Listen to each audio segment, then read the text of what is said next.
Natuklasan ko ang isang masakit na katotohanan. Habang tinitingnan ko ang aking cellphone sa gitna ng gabi, nabasa ko ang usapan ng aking dalawang matatandang anak. Sinasabi nila na hinihintay na lang nila ang aking huling hininga para makuha ang aking 4 bilyong piso. Dahil dito, hindi ako nagwala, hindi rin ako sumigaw.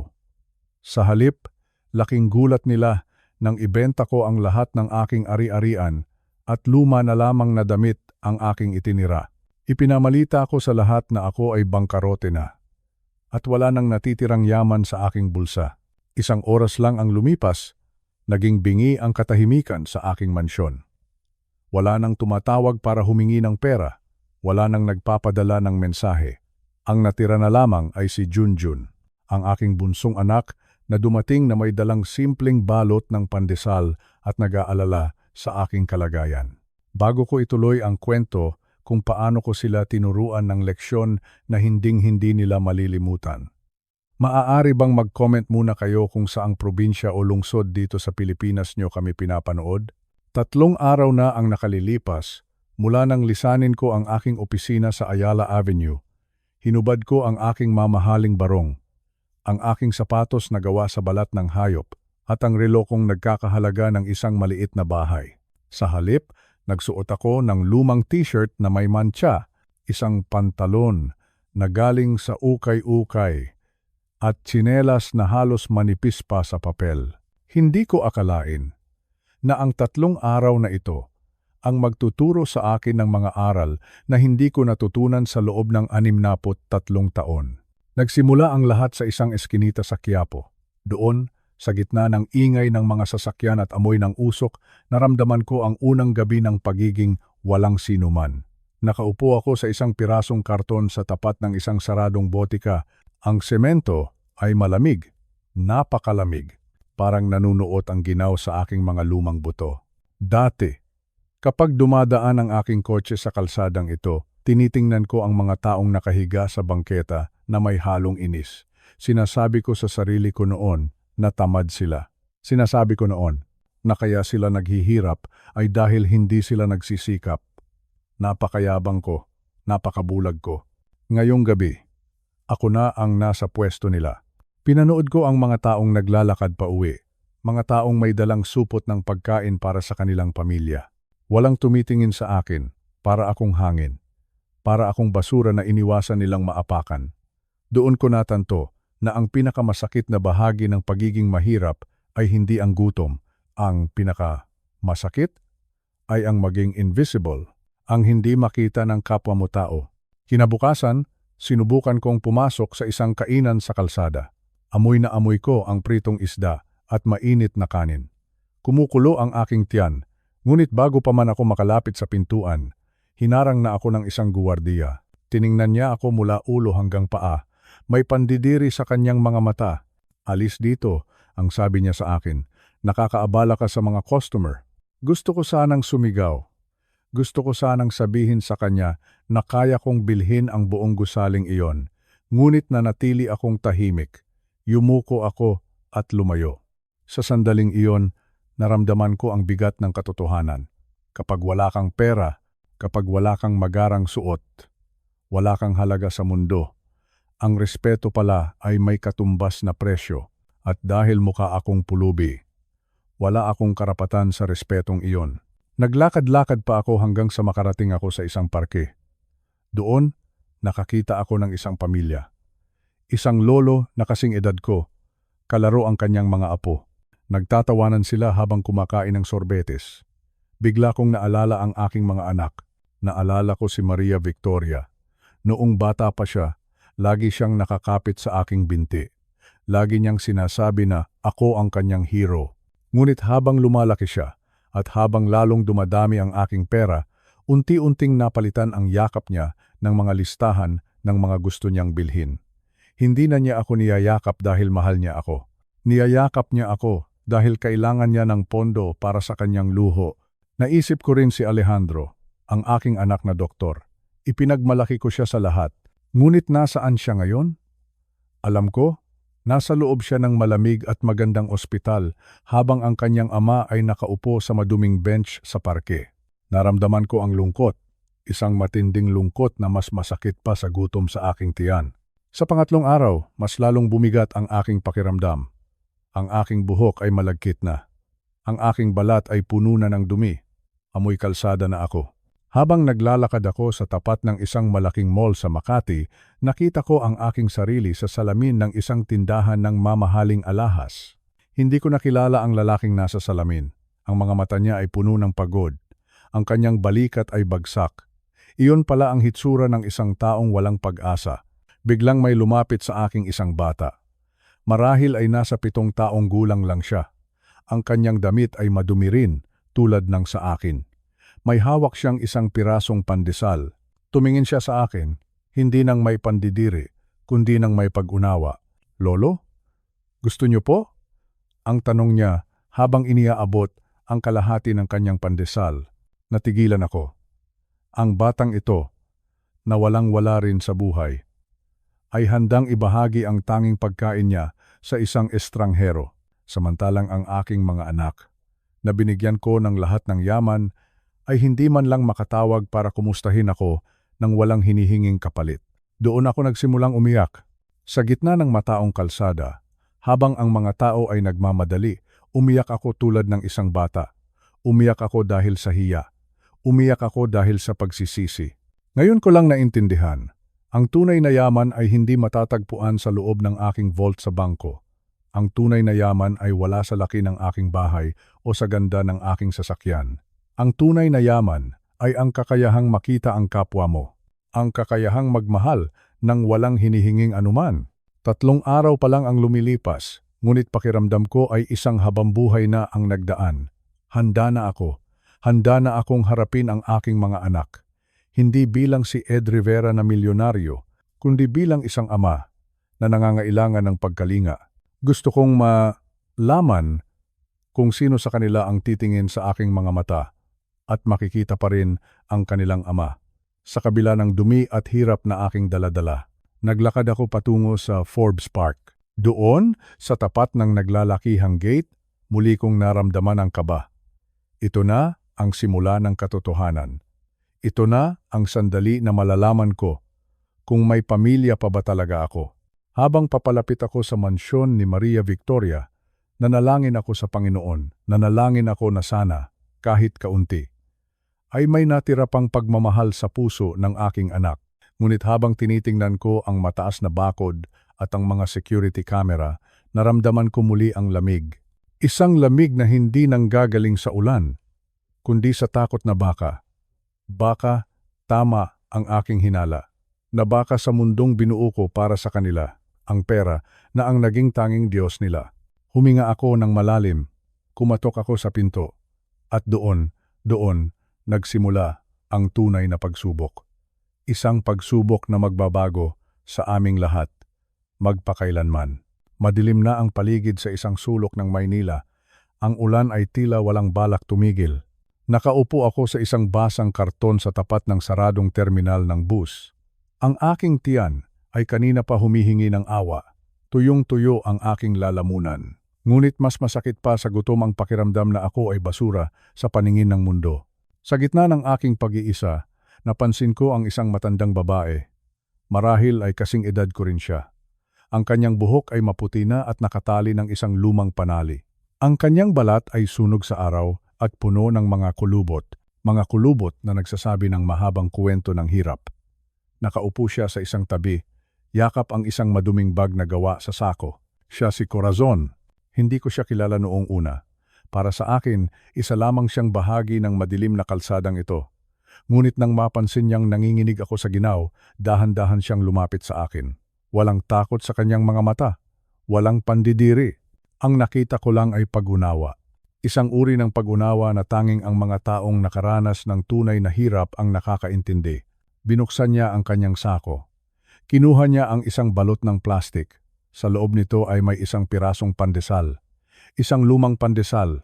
Tuyo na ito at matigas. Marahil ay nakuha niya lang ito mula sa mga tira-tirang pagkain sa isang karinderya. Hinalati niya ang tinapay. Ang kalahati ay itinago niya. Ang kabilang kalahati ay iniabot niya sa akin. Sabi niya sa akin, "Kumain ka muna, kaibigan. Alam ko ang pakiramdam ng walang laman ng tiyan." Mahaba pa ang gabi. Natigilan ako. Hindi ako makapagsalita. Ang aking kamay ay nanginginig habang tinatanggap ang tinapay na iyon. Isang maliit na piraso ng tuyong tinapay. Sa mundong iniwan ko, ang halaga nito ay baka wala pang ₱1, ngunit sa sandaling iyon, sa gitna ng malamig na ulan, ang tinapay na iyon ay mas mahalaga pa sa lahat ng ginto sa aking vault. Kinagat ko ang tinapay. Matigas ito. Mahirap nguyain. Ngunit ito ang pinakamasarap na pagkaing nalasahan ko sa buong buhay ko. Mas masarap pa ito sa mga mamahaling steak sa Makati. Mas masarap pa ito sa mga buffet sa 5 bituin na hotel dahil ang tinapay na ito ay hinaluan ng wagas na pagmamahal. Habang kumakain kami ng tahimik, nagkuwento si Corazon. Sinabi niya na 6 na taon na siyang nakatira sa kalsada. Ang kanyang mga anak daw ay nakalimot na sa kanya. Sabi niya, tinawag daw itong tough love ng kanyang panganay na anak. Nakakatawa. Isang masakit na tawa. Nakalimutan na raw siya dahil siya ay pabigat na lamang sa kanilang magarang buhay. Habang nakikinig ako, parang may sumasaksak sa aking puso. Naalala ko ang aking sariling mga anak. Naalala ko si Maria Victoria at si Alejandro. Sila ay nabubuhay sa karangyaan. Sila ay natutulog sa malambot na kama. Ngunit kahit 1 sentimo ng kanilang oras ay hindi nila maibigay sa akin kung wala akong dalang pera. Tingnan ninyo ang pagkakaiba. Ang pagkakaiba ay napakalaki. Si Corazon ay walang-wala, walang bahay, walang pera, walang kasiguruhan, kung may kakainin pa siya bukas. Ngunit handa siyang ibigay ang kalahati ng kanyang tanging pagkain sa isang estrangherong tulad ko. Samantalang ang aking mga anak, na binigyan ko ng lahat ng yaman sa mundo, ay hindi man lang ako mapatuloy sa kanilang mga mansyon. Doon ko natanto ang isang malupit na katotohanan, ang pera. Ang pera ay nakakabulag. Ang pera ay nakakalimot sa tunay na kahulugan ng pagiging tao. Naisip ko ang aking 4 na bilyong piso. 4 na bilyon. Napakaraming pera. Ngunit sa gabing iyon, ang lahat ng bilyong iyon ay walang silbi. Hindi ako mailigtas ng aking pera mula sa ginaw. Hindi ako mapapakain ng aking mga credit card. Ang nagligtas sa akin ay ang kabutihan ng isang matandang pulubi. Sinabi ni Corazon na ang pera daw ay binabago ang puso ng tao. Ginagawa raw nitong bato ang malambot na damdamin, sabi niya. Kapag marami kang pera, nakakalimutan mo na ang Diyos. Nakakalimutan mo na ang malasakit sa kapwa. Ang tanging nakikita mo na lang ay ang sarili mo. Tumagos ang mga salitang iyon sa aking kaluluwa. Ako ba iyon? Ganoon ba ang ginawa ko sa aking mga anak? Tinuruan ko ba silang maging ganid? Tinuruan ko ba silang tingnan ang halaga ng tao base sa laki ng bank account nito? Oo. Masakit aminin, ngunit oo. Ibinigay ko sa kanila ang lahat ng material na bagay. Ipinasok ko sila sa pinakamahuhusay na paaralan. Ibinili ko sila ng mga kotse at bahay, ngunit nakalimutan kong turuan sila kung paano magmahal. Nakalimutan kong itanim sa kanilang mga puso ang binhi ng pagmamalasakit, ang binhi na mayroon si Corazon. Habang pinagmamasdan ko ang matandang babae na dahan-dahang natutulog sa tabi ng kanyang sako, naramdaman ko ang isang matinding hiya. Isang kahihiyan na hindi ko malilimutan. Ako, si Ed Rivera, ang tinitingalang milyonaryo, ay tinuturuan ng aral ng isang babaeng walang kahit na ano. Sino ba ang tunay na mahirap? Ang mga anak ko ba na mayaman sa pera pero salat sa pagmamahal? O si Corazon na walang pera pero umaapaw ang kabutihan? Ngayon ko lang naintindihan. Ang tunay na kayamanan ay hindi nasusukat sa mga ari-arian. Ang tunay na yaman ay matatagpuan sa mga kamay na laging handang tumulong. Ang tunay na yaman ay nasa mga pusong bukas para sa iba, kahit sila mismo ay hirap na.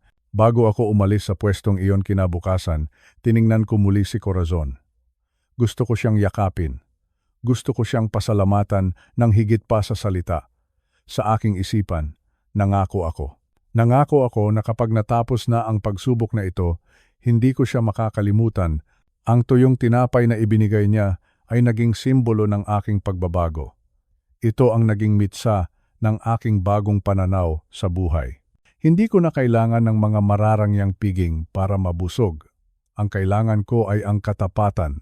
Ang kailangan ko ay ang tunay na malasakit. Habang naglalakad ako palayo, Baon ko ang alaala ng gabing iyon. Mas mabigat na ang aking hakbang, hindi dahil sa pagod, kundi dahil sa dami ng iniisip. May dalawa pa akong anak na dapat bisitahin. Dalawa pa. Ngunit dahil kay Corazon, alam ko na kung ano ang aking hinahanap. Hindi ko na hinahanap ang isang anak na magbibigay sa akin ng pera. Hinahanap ko ang isang anak na may pusong katulad ng sa matandang babaeng ito. Isang anak na handang magbahagi ng tinapay kahit ito na ang huling pirasong mayroon siya. Kung hindi ko iyon matatagpuan sa aking sariling dugo, baka nga mas mabuti pang mamatay akong mahirap. Dahil ano pa ang silbi ng bilyon-bilyong piso kung ang mga taong iniwan ko ay wala namang puso? Nagpatuloy ako sa paglalakad, papunta sa susunod na kabanata ng aking buhay. Papunta sa katotohanan na baka hindi ko magustuhan, ngunit kailangan kong harapin. Salamat, Corazon. Salamat sa tuyong tinapay. Salamat sa pagpapaalala sa akin kung paano muling maging tao. Ito ang aral na hindi ko nabili sa loob ng maraming taon. Ito ang aral na nakuha ko lang sa isang madilim na sulok ng Maynila. Isang aral na babaunin ko hanggang sa huling hininga ko. Tunay nga, ang mga taong walang-wala, sila pa ang may kakayahang magbigay ng lahat. Sila ang tunay na mayaman sa mata ng Panginoon. At doon ko gustong maging kabilang. Ang ulan sa Maynila ay tila walang katapusan. Malamig, napakalamig. Ramdam ko ang bawat patak ng tubig na tumatagos sa aking manipis na barong na tila ba bawat patak ay karayom na tumutusok sa aking matandang balat. Nakatayo ako rito, sa harap ng isang malaking tarangkahang gawa sa itim na bakal. Ito ang Forbes Park. Dito naninirahan ang mga pinakamayayaman, ang mga tinitingala sa lipunan. At sa loob ng isa sa mga mansyong ito, naninirahan ang aking panganay, si Maria Victoria. Naaalala ko pa noong binili ko ang lupang ito para sa kanya. Noon, ang tanging hangad ko lang ay makita siyang masaya, ligtas, at may ipagmamalaki. Naglabas ako ng milyon-milyong piso, mga perang pinagpaguran ko sa loob ng maraming dekada para lang mabili ang mansyong ito. Akala ko, ang bahay na ito ay magiging kanlungan ko rin sa aking pagtanda. Pero habang nakatayo ako rito sa ilalim ng malakas na buhos ng ulan, parang unti-unting nadudurog ang aking puso. Pinindot ko ang intercom sa gilid ng gate. Ilang sandali pa, narinig ko ang isang pamilyar na boses. Malamig pa sa ulan. Walang bakas ng pag-aalala. Sino ito? Tanong ng boses sa kabilang linya. Victoria. Ako ito. Ang papa mo. Mahina akong sagot. Kinakailangan ko pang lakasan ng kaunti ang aking boses dahil sa ingay ng kulog. Anak, maaari ba akong makapasok? Basang-basa na ako rito sa labas. Nagkaroon ng mahabang katahimikan. Isang katahimikan na mas masakit pa kaysa sa anumang salita. Pagkatapos, narinig ko ang kanyang buntong hininga. Isang buntong hininga ng pagkainis, hindi ng awa. Papa, bakit ka ba napunta rito nang walang pasabi? Sabi niya sa akin. Ramdam ko ang iritasyon sa boses ni Victoria. Sabi niya, may mga importante siyang bisita sa loob, mga kasosyo sa negosyo, mga taong matataas ang katayuan sa buhay. Sabi niya, hindi raw magandang tingnan na makita ako ng mga bisita niya na ganito ang hitsura basang-basa, mukhang pagod at mukhang kawawa. Nakakatawa, di ba? Ang sarili kong anak, ikinahihiya ang kanyang ama sa harap ng ibang tao. Ang ama na nagbigay sa kanya ng lahat ng karangyaang tinatamasa niya ngayon. Naalala ko tuloy ang mga nakaraang taon. Noong bata pa si Victoria, ako ang nagdadala sa kanya sa paaralan. Ako ang nagpupunas ng kanyang mga luha kapag siya ay nadapa. Ngayon, ako ang nakatayo sa labas, nadapa sa buhay. Pero siya ang nagtutulak sa akin palayo. Papa, makinig ka, patuloy niya. Hindi kita pwedeng papasukin ngayon. Nakakahiya sa mga business partners ko. Ano na lang ang iisipin nila? Magmamasid-masid ka lang diyan at baka kung ano pa ang masabi mo? Please, Papa, umalis ka na muna. Magpadala na lang ako ng Grab para sunduin ka, pero huwag ka munang papasok dito. Bawat salita niya ay tila isang sampal sa aking mukha. Nakakahiya. Iyon ang salitang tumatak sa isip ko. Nakakahiya. Ako, ang kanyang ama, ay isang kahihiyan. Tumingin ako sa itaas, sa bintana ng ikalawang palapag, kung saan nakita ko ang anino ng mga taong nagtatawanan, may hawak na baso ng alak, at nag-enjoy sa mainit na loob ng bahay. Doon sa loob, may masarap na pagkain, may malambot na sofa, may pagmamahal. O baka naman wala na talagang pagmamahal doon? Victoria! Tawag ko muli, habang nanginginig ang aking mga labi sa lamig. Kahit sa garahe na lang muna ako. Kahit hanggang sa tumila lang ang ulan. Masakit na ang aking mga tuhod, anak. Pagod na ang iyong ama. Pero ang tanging sagot na natanggap ko ay ang tunog ng pag-click ng intercom. Pinatayan niya ako. Pinutol niya ang ugnayan. Nanatili akong nakatayo doon. Ang ulan ay naging mas malakas pa. Ang kulog ay tila humahalakhak sa aking kamalasan.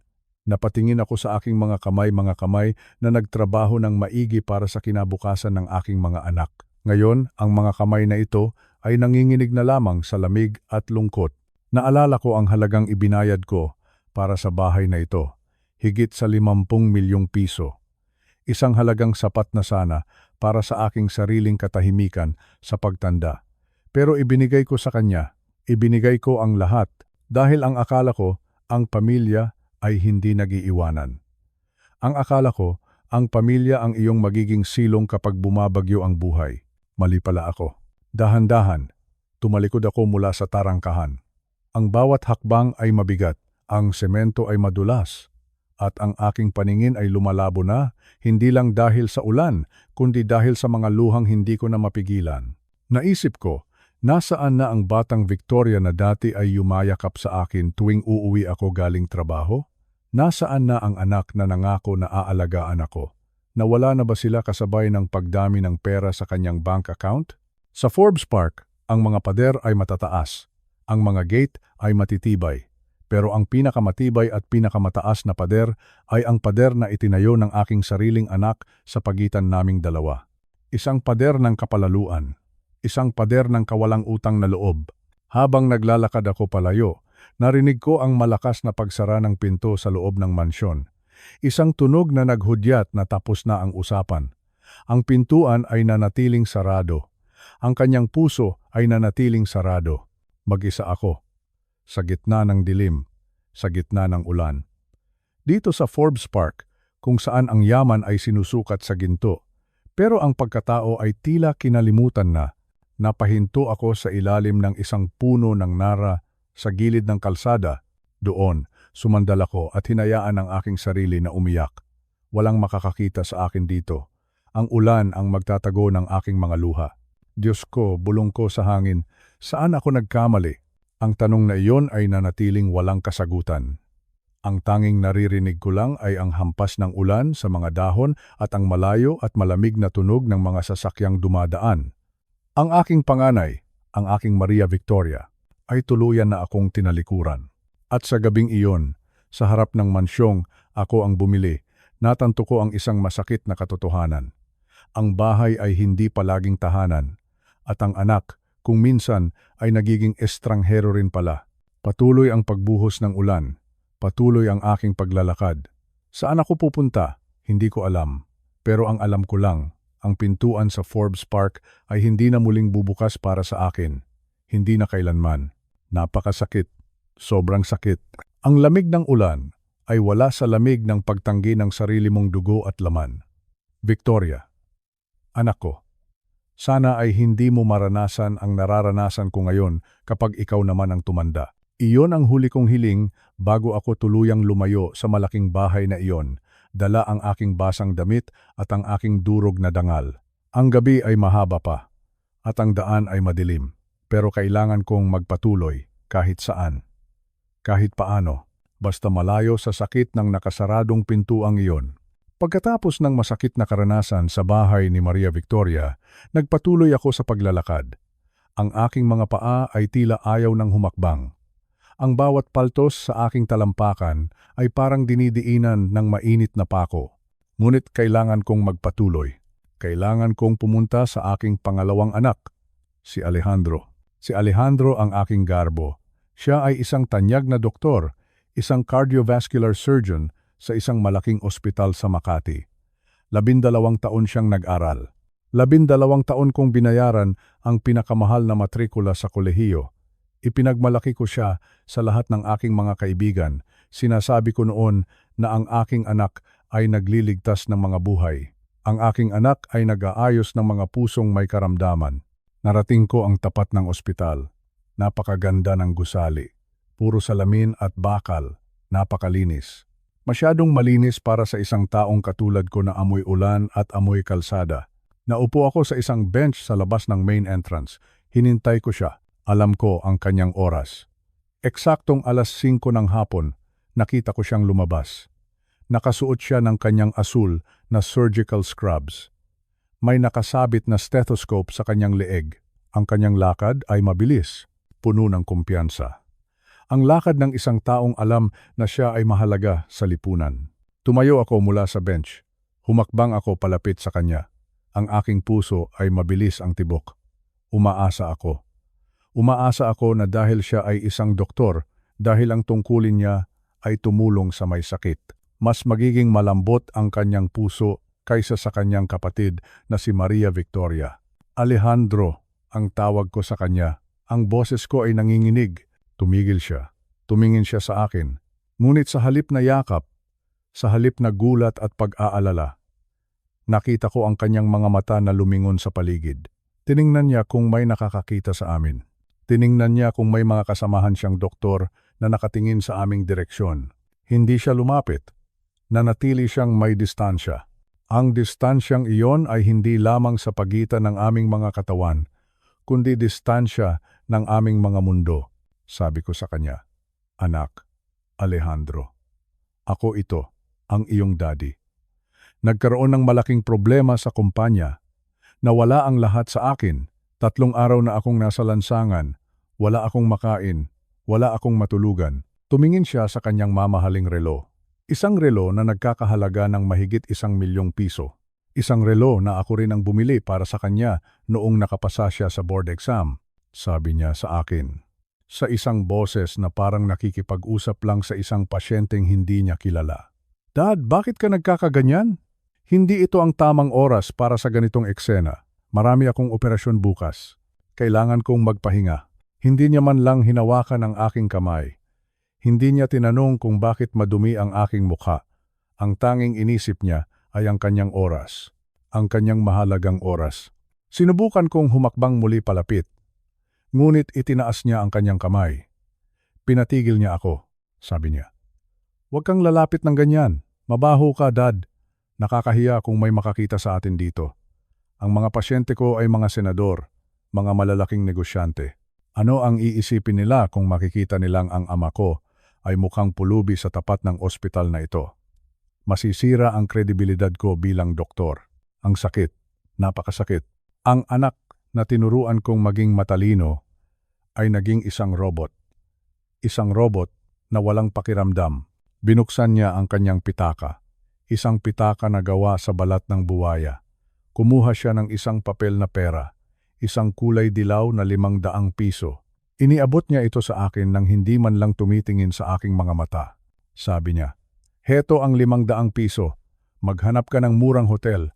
Maligo ka at mag-ayos. Kapag mukha ka ng disente, tsaka tayo mag-usap, pero sa ngayon, kailangan ko nang umalis." Iniwan niya ako. Naglakad siya patungo sa kanyang mamahaling sasakyan. Hindi siya lumingon. Hindi niya tiningnan kung saan ako pupunta sa gitna ng dumarating na dilim. Nakatayo ako roon. Hawak ang 500 piso. 500 piso. Ito ba ang halaga ng isang ama para sa kanya? 500 piso kapalit ng lahat ng sakripisyo ko? 500 piso para hindi ko na siya gambalain.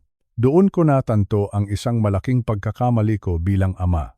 Pinalaki ko silang mga machines, mga makinang tanging pera, at tagumpay lang ang iniintindi. Tinuruan ko silang maging mahusay sa kanilang propesyon, pero nakalimutan ko silang turuan kung paano maging tao. Si Alejandro ay isang cardiovascular surgeon. Dalubhasa siya sa puso. Alam niya kung paano tahiin ang mga ugat. Alam niya kung paano palakasin ang tibok ng isang mahinang puso. Ngunit ang sarili niyang puso ay tuyo na. Ang sarili niyang puso ay wala ng puwang para sa awa. Naupo ako muli sa bench. Pinagmasdan ko ang 500 piso sa aking palad. Gusto ko itong punitin. Gusto ko itong itapon sa basurahan. Ngunit kailangan ko itong tanggapin dahil wala na akong ibang mapupuntahan. Naisip ko si Corazon, ang matandang pulubi na nakilala ko sa kalsada. Wala siyang pinag-aralan, wala siyang pera, pero ibinigay niya ang kalahati ng kanyang tinapay ng buong puso. At heto ang aking anak, ang tanyag na doktor. Ang matalino at mayamang si Alejandro, na nagbigay ng 500 piso para lang mawala ako sa kanyang paningin. Sino ang mas may malasakit? Sino ang mas mayaman sa mata ng Diyos? Naramdaman ko ang pagpatak ng aking luha sa perang hawak ko. Hindi ito luha ng galit, ito ay luha ng pagsisisi. Pagsisisi dahil sa mundong binuo ko para sa kanila. Ang pag-ibig ay naging isang transaksyon na lang. Ang 500 piso na ito ay naging barya ng aking kabiguan bilang ama. Tumayo ako at nagsimulang lumakad palayo sa nagniningning na ospital. Ang dilim ng gabi ay dahan-dahang bumabalot sa buong siyudad. May isa pa akong anak na natitira. Ang bunso ko, si Junjun. Si Junjun na tinawag kong kabiguan dahil pinili niyang maging isang simpleng guro. Si Junjun na hindi ko binigyan ng pansin dahil hindi siya naging milyonaryo. Habang naglalakad ako sa ilalim ng mga poste ng ilaw, tanging ang mukha ni Junjun ang nasa isip ko. Ano kaya ang gagawin niya? Magtatago rin ba siya? Magbibigay din ba siya ng 500 piso para lumayo ako? O baka naman may natitira pang pag-asa sa huling pinto na aking kakatukan? Huminga ako ng malalim. Ang 500 piso ni Alejandro ay itinago ko sa aking bulsa. Gagamitin ko ito para makasakay ng jeep patungo sa Tondo. Patungo sa bahay ng anak kong kinalimutan ko. Sana ay hindi pa huli ang lahat para matagpuan ko ang tunay na kahulugan ng pamilya sapagkat sa gabing ito, sa gitna ng karangyaan ng Makati, naramdaman ko ang pinakamatinding gutom, hindi gutom sa pagkain, kundi gutom sa pagmamahal ng sarili kong dugo at laman. Nagpatuloy ako sa paglalakad. Baon ang aral na hindi lahat ng nag-aayos ng puso ay may puso, at hindi lahat ng mayaman ay may kayamanang madadala sa kabilang buhay. Naglalakad ako sa ilalim ng madilim na langit. Basang-basa ang aking suot na barong. Mabigat ang aking bawat hakbang. Ang ulan sa Maynila ay tila hindi marunong mapagod gaya ng aking puso na unti-unti nang nauubusan ng pag-asa. Galing ako sa Forbes Park. Doon, sa harap ng mansyong ako mismo ang nagpatayo, ay ipinagtabuyan ako ng sarili kong anak. Ang lamig ng ulan ay hindi maikukumpara sa lamig ng pakikitungo ni Victoria. Sumakay ako ng diip. Hindi ko na alam kung saan ako kukuha ng lakas.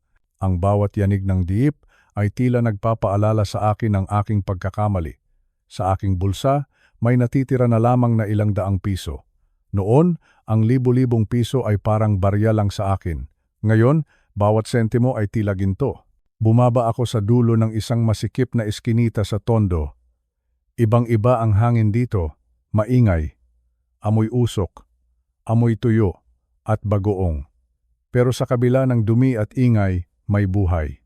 May init na hindi ko naramdaman sa Forbes Park. Hinanap ko ang bahay ng bunso kong anak, si Junjun.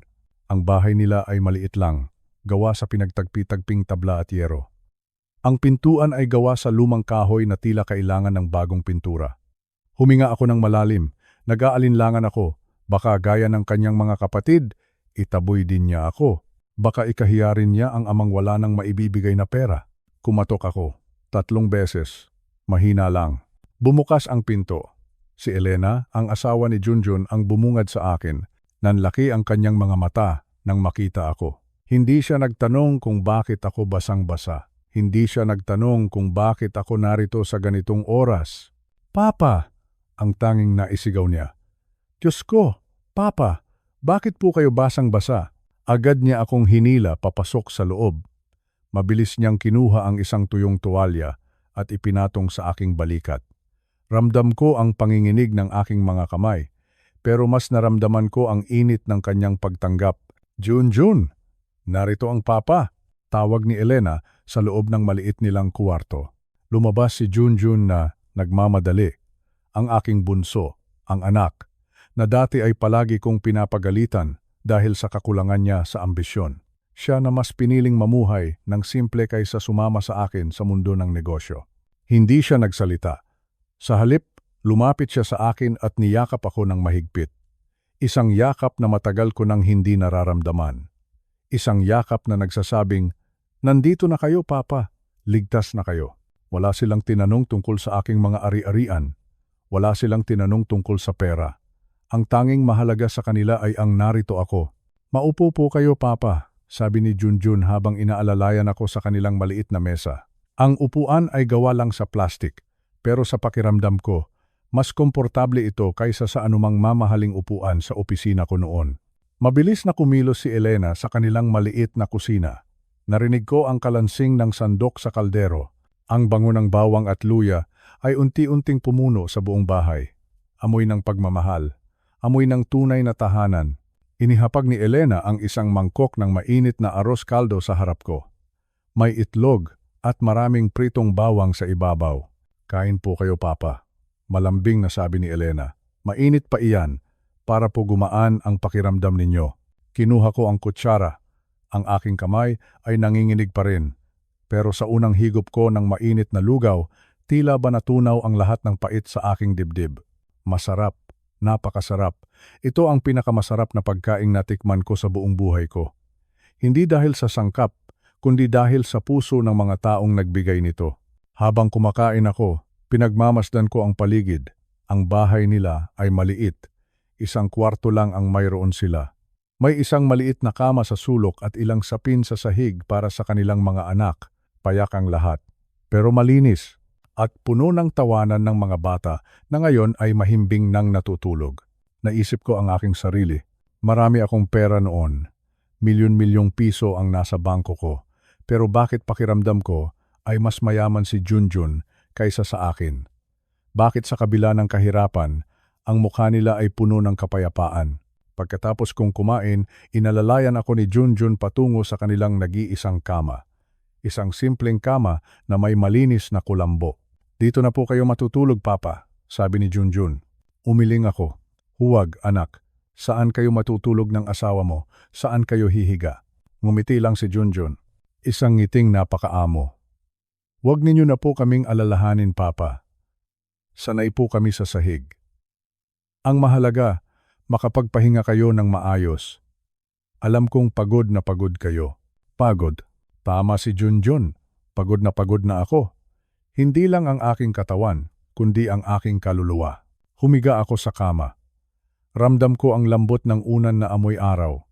Habang inaayos ni Elena ang kulambo, naramdaman ko ang isang patak ng luha na gumulong sa aking pisngi. Hindi ito luha ng pait, gaya ng sa Forbes Park. Ito ay luha ng pasasalamat. Dito, sa gitna ng tondo, kung saan ang mga tao ay nagkukumahog para sa susunod na kakainin, nahanap ko ang isang bagay na hindi nabibili ng pera. Nahanap ko ang pagmamahal na walang hinihinging kapalit, walang mga kontrata, walang mga kondisyon, anak lang at ama. "Salamat, anak," mahina kong bulong. "Wala po iyon, Papa," sagot ni Junjun habang pinapatay ang maliit na bumbilya sa tapat ng pintuan. "Matulog na po kayo. Bukas, pag-uusapan natin ang lahat. Pero sa ngayon, kalimutan niyo muna ang mundo sa labas." Sa kadiliman ng silid, narinig ko ang banayad na tunog ng ulan sa yero, pero hindi na ako nilalamig. Ang liwanag sa munting bahay na ito ay sapat na upang painitin ang aking nanlalamig na puso. Naisip ko ang aking ibang mga anak.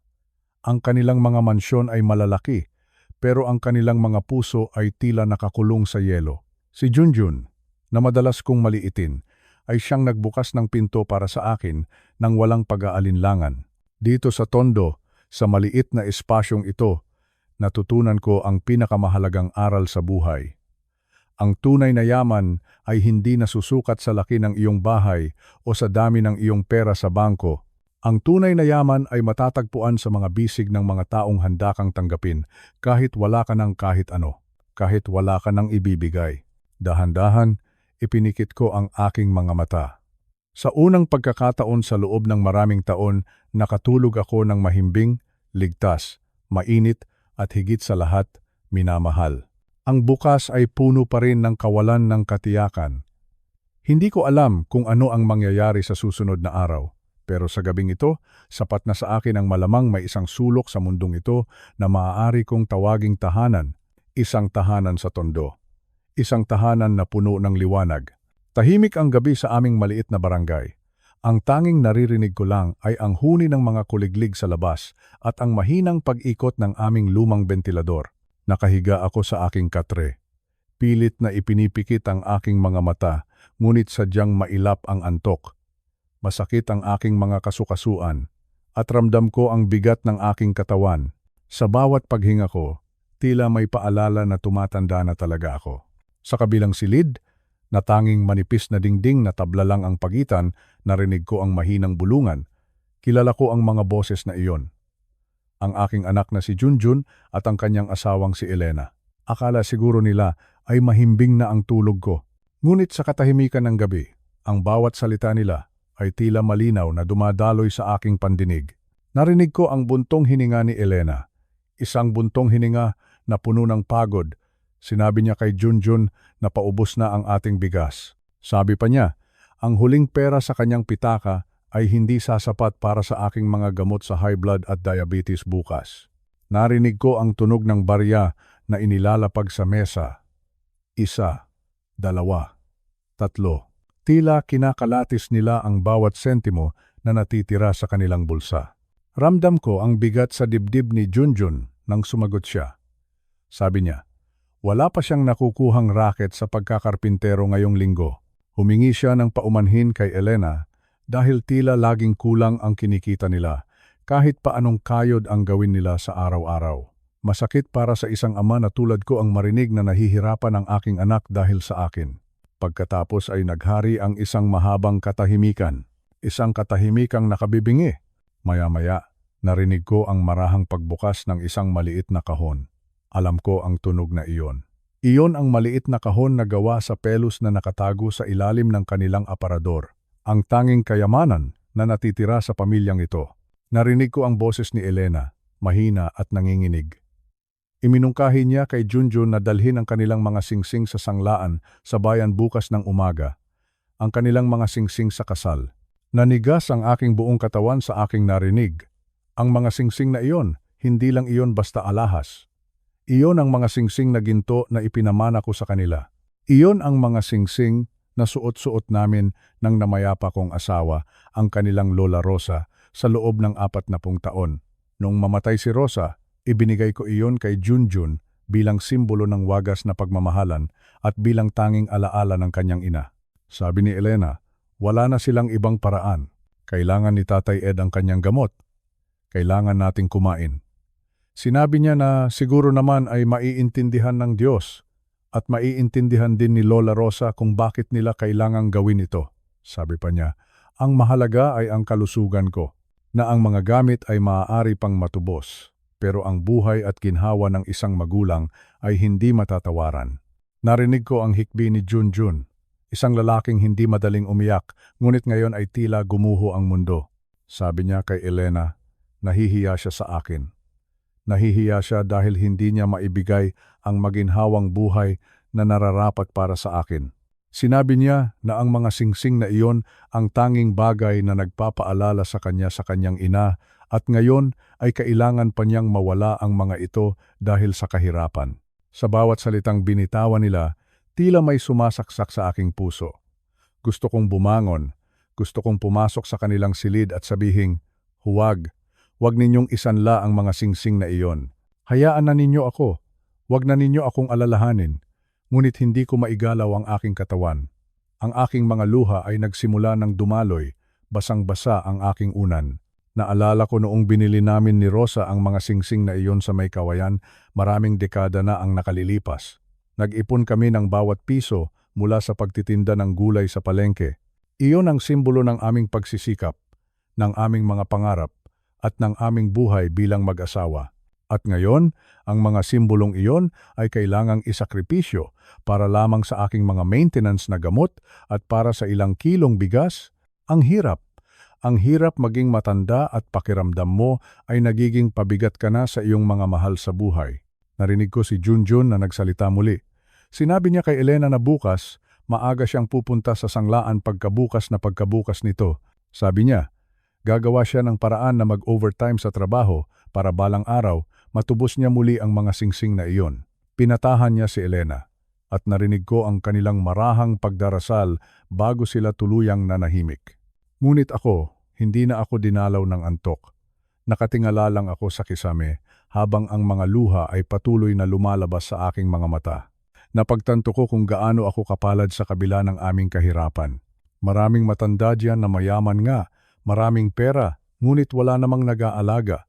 Ako, wala kaming pera, baon kami sa utang, ngunit mayroon akong anak at menugang na handang ibigay ang lahat, maging ang kanilang pinakaiingatang alaala para lang sa aking kapakanan. Ang sakripisyong iyon. Ang pagpili nila sa aking buhay kaysa sa mga gintong singsing ay isang uri ng pag-ibig na napakalalim. Isang pag-ibig na hindi nabibili ng anumang halaga ng pesos sa mundong ito. Ramdam ko ang pagsisisi sa aking puso dahil minsan ay nagrereklamo pa ako kapag matabang ang aking ulam o kapag naiinip ako sa bahay. Hindi ko nakikita ang mga lihim na luha at sakripisyo na ginagawa nila sa likod ng aking likuran. Sa dilim ng gabing iyon, bumulong ako sa hangin. Humingi ako ng tawad kay Rosa. Sabi ko, Rosa, patawarin mo kami. Ang iyong singsing ay kailangang umalis muna sa aming mga kamay. Ngunit pangako ko sa iyo, ang pagmamahal na itinanim mo sa pamilyang ito ay mas maningning pa kaysa sa anumang ginto. Inakap ko ang aking sarili sa ilalim ng kumot. Ang sakit na naramdaman ko kanina ay napalitan ng isang matinding emosyon. Isang halo ng lungkot at pasasalamat. Doon ko napatunayan na ang tunay na kayamanan ng isang tao ay wala sa bangko o sa suot na alahas.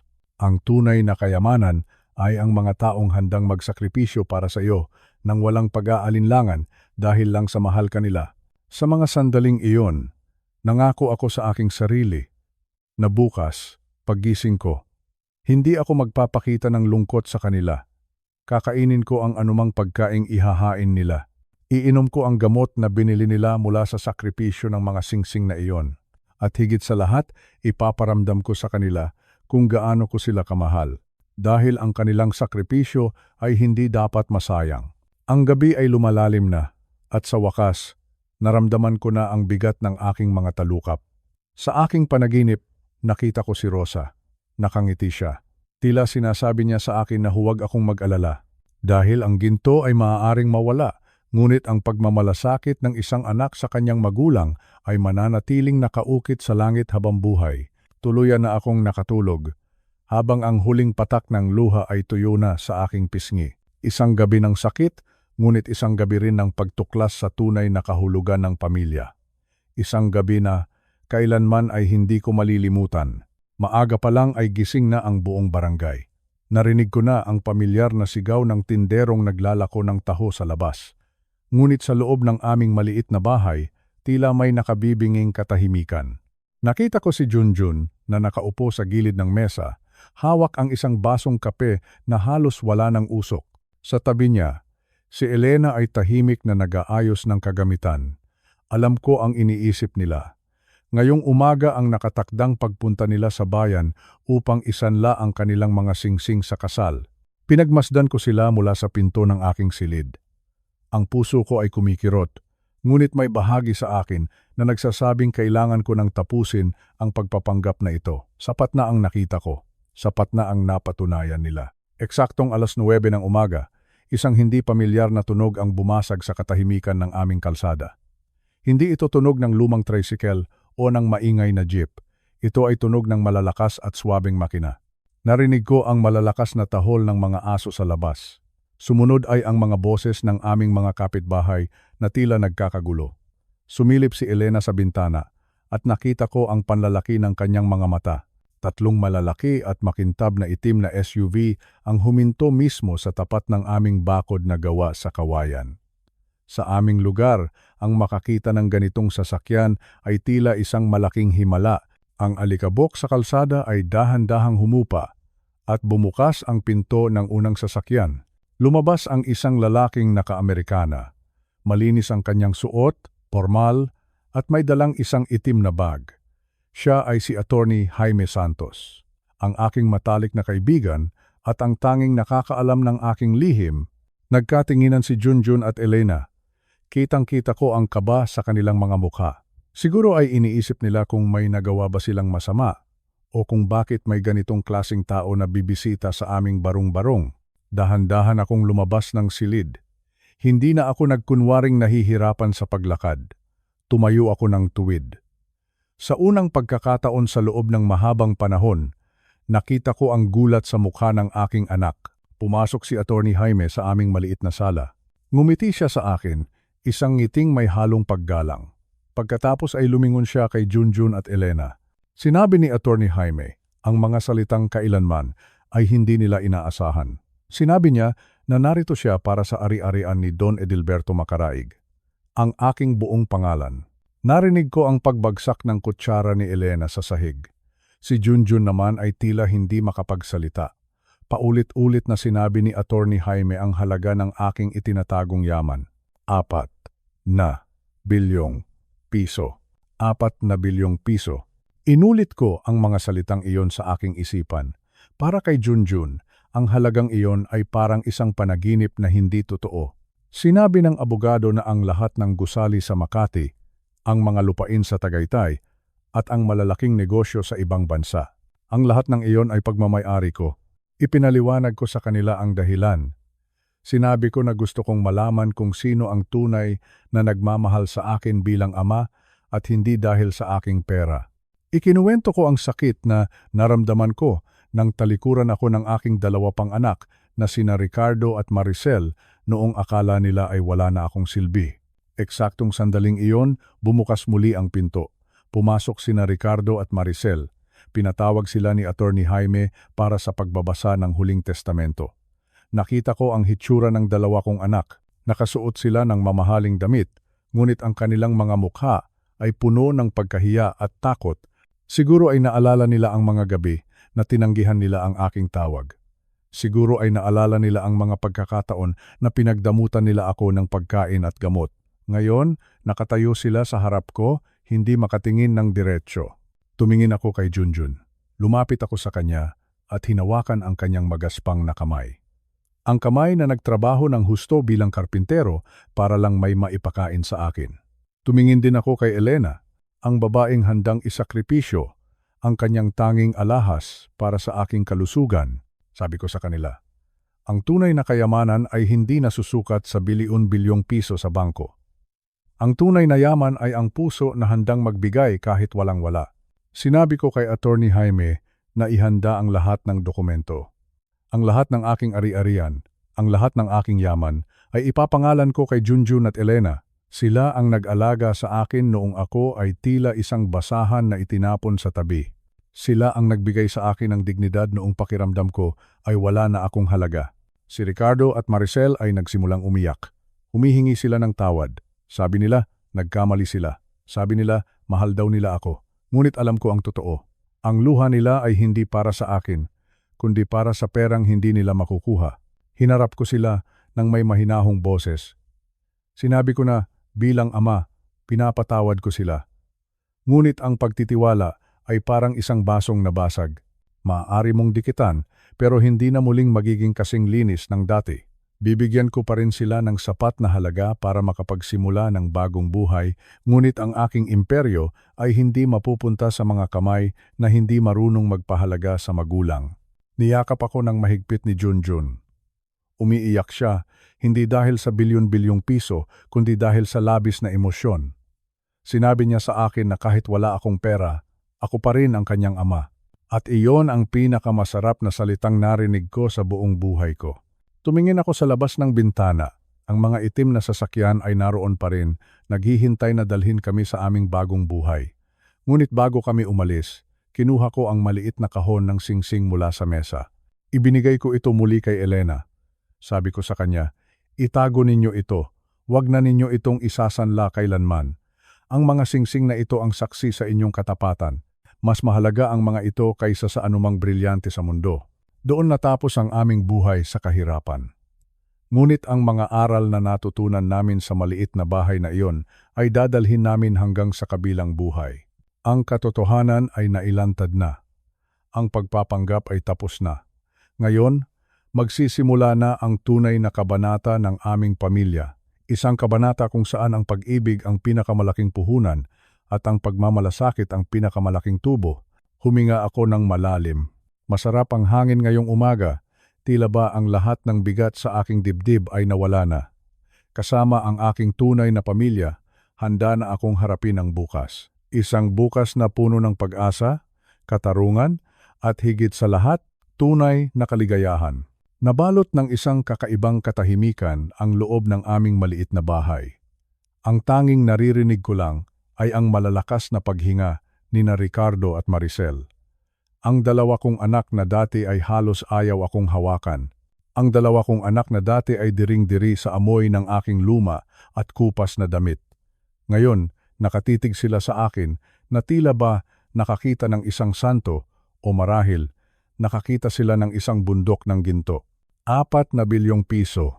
4 na bilyon. Paulit-ulit na bumabalik ang mga salitang iyon sa aking isipan. Para sa mga taong tulad ni Ricardo at Maricel, ang pera ay hindi lamang para sa pangangailangan. Para sa kanila, ang pera ay kapangyarihan. Ang pera ay katayuan sa buhay. At ngayon, alam nilang ang kapangyarihang iyon ay nasa aking mga kamay. At sa isang kumpas ko lang, maaari silang mawalan ng lahat. Unang bumasag sa katahimikan si Maricel. Lumapit siya sa akin, pilit na pinapatak ang kanyang mga luha. Hinawakan niya ang aking braso. Ang braso na dati ay ayaw niyang tabihan dahil sa amoy ng pawis at katandaan. Sabi niya, "Tay, patawarin mo ako. Hindi ko naman sinasadyang hindi ka dalawin. Marami lang talaga akong inaasikaso sa opisina. Alam mo naman, mahirap ang buhay sa Maynila." Narinig ko ang kanyang mga salita, ngunit ang puso ko ay nananatiling matigas. Naalala ko ang gabi noong tumawag ako sa kanya para humingi ng tulong pambili ng gamot. Ang sagot niya noon ay wala siyang pera dahil kailangan niyang bumili ng bagong bag. Isang bag na mas mahal pa kaysa sa aking buhay. Sumunod naman si Ricardo. Lumuhod siya sa harap ko, sa mismong sahig na kawayan na lagi niyang pinipintasan dahil sa dumi. Sabi niya, "Tay, ako ang panganay. Alam mo namang mahal na mahal kita. Nagkamali lang ako ng landas, pero pangako, mula ngayon, ako na ang mag-aalaga sa iyo. Dadalhin kita sa pinakamagandang ospital. Bibilihan kita ng lahat ng gusto mo." Napailing ako ng bahagya. Ang sakit. Ang sakit isipin na kailangan muna nilang malaman na bilyonaryo ako bago nila maisip na alagaan ang kanilang ama. Tumingin ako sa paligid. Ang aming mga kapitbahay ay nakadungaw na sa bintana. Ang mga bata sa labas ay nakatingin sa 3 naggagandahang SUV na nakaparada sa aming tapat. Ang init ng hapon ay tila sumasabay sa init ng tensyon sa loob ng bahay. Hinarap ko si Attorney Jaime Santos. Sabi ko sa kanya, "Jaime, pakibasa ang dokumentong inihanda natin kagabi." Tumayo ng tuwid si Attorney Jaime. Inayos niya ang kanyang salamin at binuksan ang itim na folder.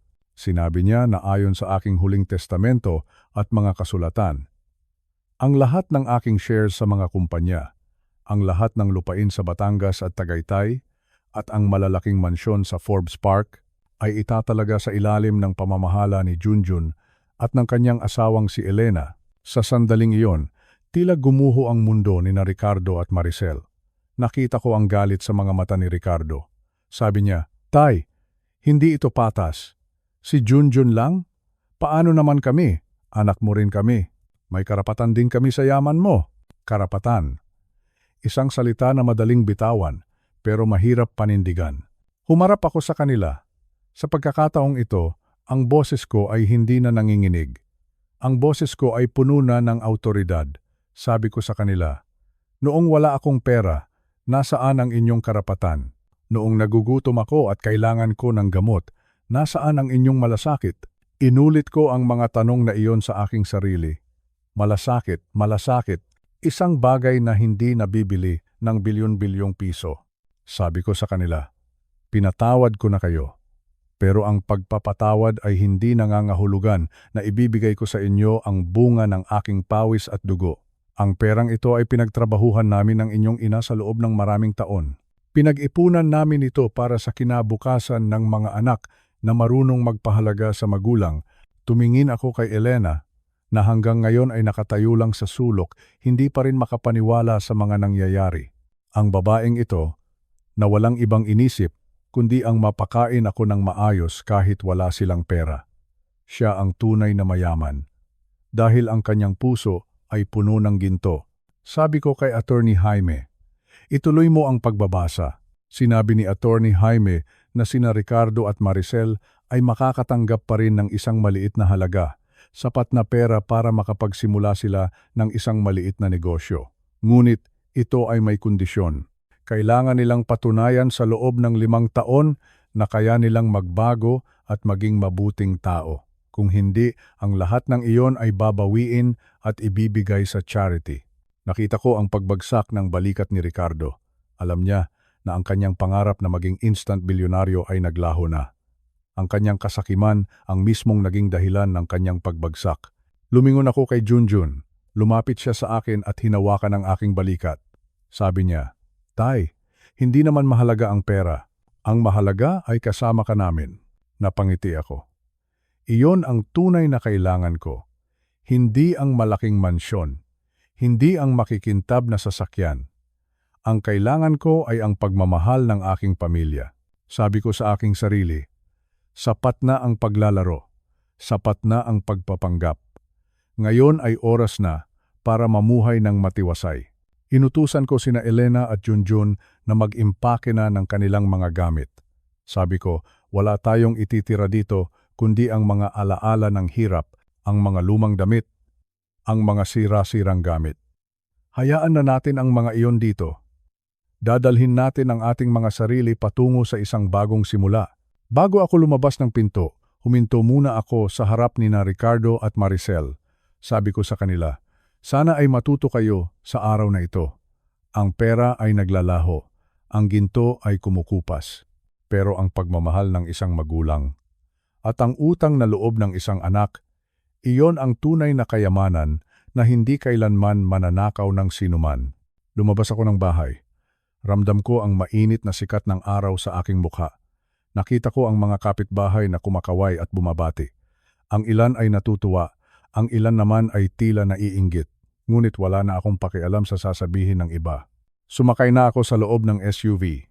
Napakalambot ng upuan, napakalamig ng aircon. Sa tabi ko ay nakaupo si Junjun at Elena. Nakatingin sila sa labas ng bintana. Tila ba hindi pa rin sila makapaniwala na ito na ang simula ng aming bagong buhay. Habang umaandar ang sasakyan papalayo sa aming barong-barong, naramdaman ko ang isang matinding ginhawa sa aking puso. Sa wakas, tapos na ang ulan. Sa wakas, sumikat na ang araw. Ang 4 na bilyong piso ay gagamitin ko para sa mabuti. Gagamitin ko ito para makatulong sa iba pang mga matatanda na inabando na rin ng kanilang mga anak. Gagamitin ko ito para sa mga batang walang makain. Pero higit sa lahat, gagamitin ko ito para masigurado na ang pamilya ni Junjun ay hindi na muling makakaranas ng gutom at hirap. Sabi ko sa aking sarili, Rosa, mahal ko, tingnan mo kami. Nagtagumpay tayo. Ang ating mga anak ay natuto na. At ang ating pinakamamahal na si Junjun ay napatunayan ang kanyang katapatan. Ipinikit ko ang aking mga mata habang ang sasakyan ay bumabagtas sa highway. Isang bagong kabanata ang magbubukas. Isang kabanata na puno ng katarungan. Isang kabanata kung saan ang kabutihan ay tunay na pinagpapala. Ito na ang aking huling gabi ng pag-aalala. Ito na ang simula ng aking kapayapaan. Sa kailaliman ng aking puso, alam ko na ang bawat sakripisyo ay may katumbas na ligaya. At ang bawat luha na pumatak noong ako ay nagpapanggap pa, ay napalitan na ngayon ng isang matamis na ngiti. Salamat sa Diyos. Salamat sa pagkakataong ito. Ang katotohanan ay nagpalaya sa amin, at ang pagmamahal ang tunay na nagligtas sa aming pamilya. Ngayon, habang nakaupo ako sa malawak na beranda ng aming bagong tahanan, pinagmamasdan ko ang paglubog ng araw. Sariwa ang hangin dito. Malayo sa ingay at alikabok ng kalsadang dati naming tinitirhan. Ngunit sa bawat paghinga ko, hindi ko malilimutan ang mga aral na natutunan ko sa maliit na barong-barong na iyon.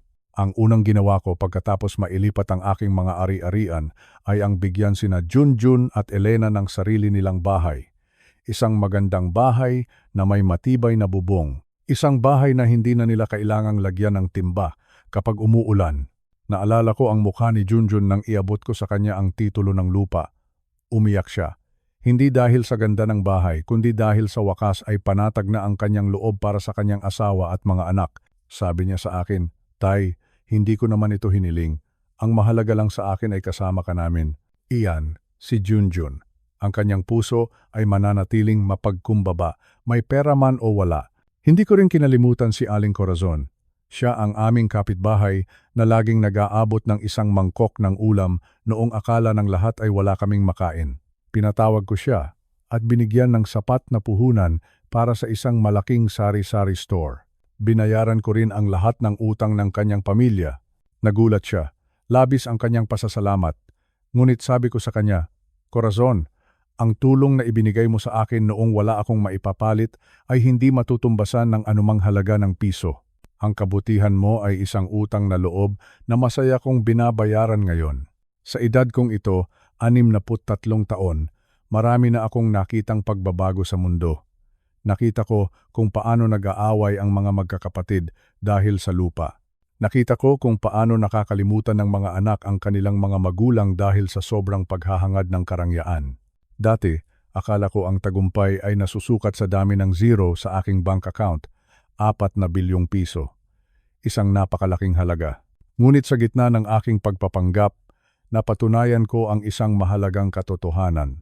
Ang tunay na kayamanan ay hindi nakatago sa loob ng isang vault. Ang tunay na yaman ay matatagpuan sa mga pintuang laging bukas para sa iyo. Ito ay matatagpuan sa mga bisig na yayakap sa iyo kahit marumi ang iyong suot. Ito ay nasa mga taong mamahalin ka nang walang hinihintay na kapalit, walang kondisyon. Pagmamahal na walang kondisyon. Iyan ang pinakamahalagang ari-arian na mayroon ako ngayon. Tiningnan ko ang larawan ng aking asawang si Rosa na nasa ibabaw ng mesa. Alam kong nakangiti siya mula sa langit. Alam kong masaya siya dahil sa huli, ang aming pamilya ay muling nabuo sa pamamagitan ng katapatan. Sa aking mga kasama sa buhay na nakikinig sa kwentong ito, nawa ay maging aral ito sa atin. Huwag nating kalimutang pahalagahan ang mga taong nanatili sa ating tabi sa oras ng kagipitan. Dahil pagdating ng panahon na tayo ay mahina na, ang tanging maiuuwi nating kayamanan ay ang mga alaalang puno ng pagmamahal at malasakit. Ipinikit ko ang aking mga mata at dinama ang katahimikan. Ang 4 na bilyong piso ay pera lamang, pero ang aking pamilya, sila ang aking buhay. Sila ang aking tunay na kahulugan ng tagumpay. Dito nagtatapos ang aking kwento. Isang kwento ng pagsubok, sakripisyo, at sa huli ay ang pag-aani ng tunay na kaligayahan. Salamat sa pakikinig, at nawa ay pagpalain tayong lahat ng may kapal.